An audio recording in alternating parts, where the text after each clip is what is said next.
Um, I'm assuming everybody in the room has heard of post-traumatic stress disorder. Yes?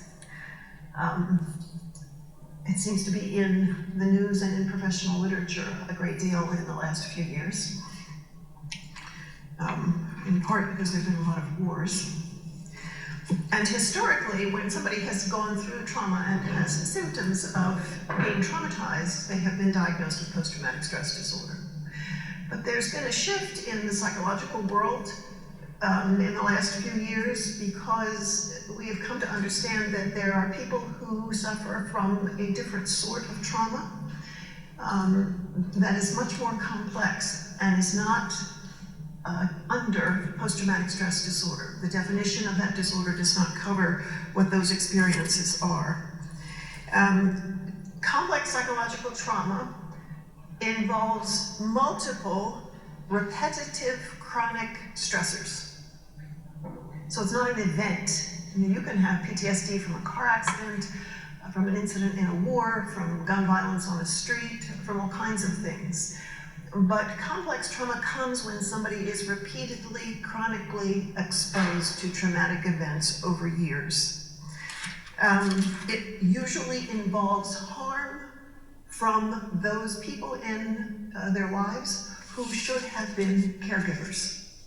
So the ones who were to care for are the ones actually doing the traumatizing. It often occurs at developmentally vulnerable times, and we'll talk more about that. And so it has a tremendous potential to severely compromise human development.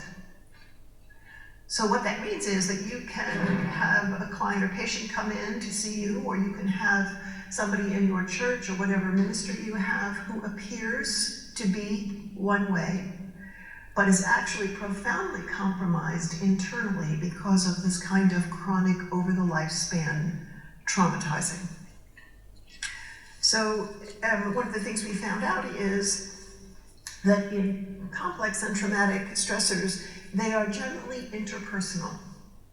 You know, you can get traumatized by a tsunami, but when you have been traumatized by your own father, it's a whole different thing. They are premeditated.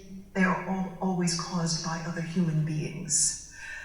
They involve profound relational betrayal, because it's usually some kind of caregiver, and profound deception. So it's usually repeated and chronic, and so what we have is an individual, particularly, let's think about a child, being marinated in trauma from birth.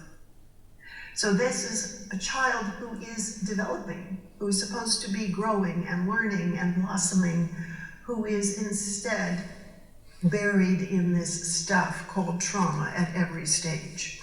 It can be physical abuse, sexual abuse, emotional abuse, and chronic neglect in the child's life.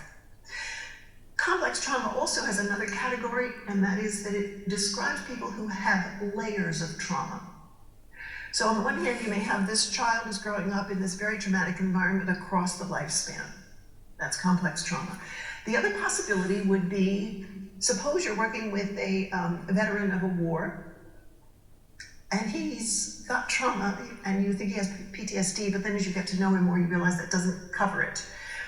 That's often somebody who, for example, grew up under a violent father in an alcoholic home, lived in an inner city where there was a lot of gun violence on the street, enlisted, went to war, and saw combat and was traumatized there as well.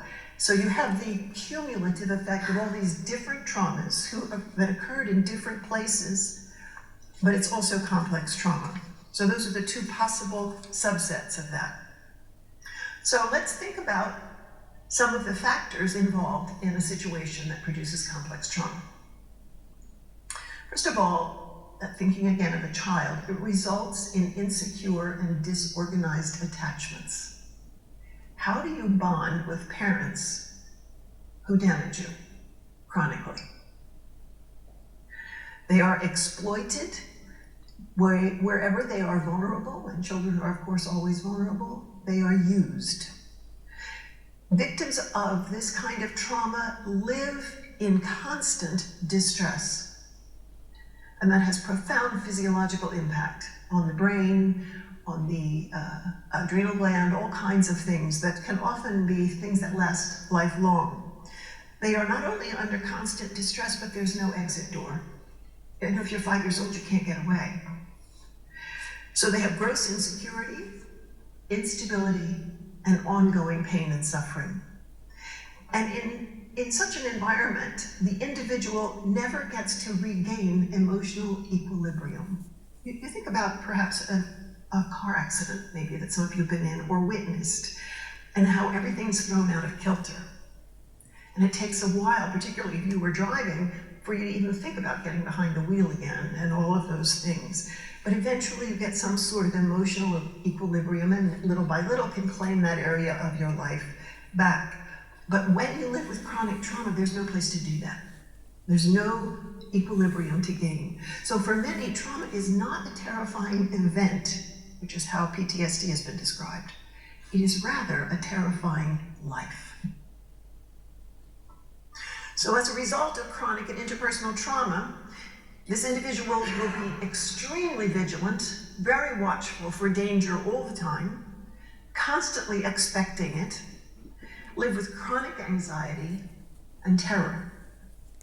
All of their psychological energy is bent by necessity toward coping, which means things like hiding, self-protecting, rather than having that psychological energy bent toward learning and growing, which is where a healthy child in a healthy environment gets to go.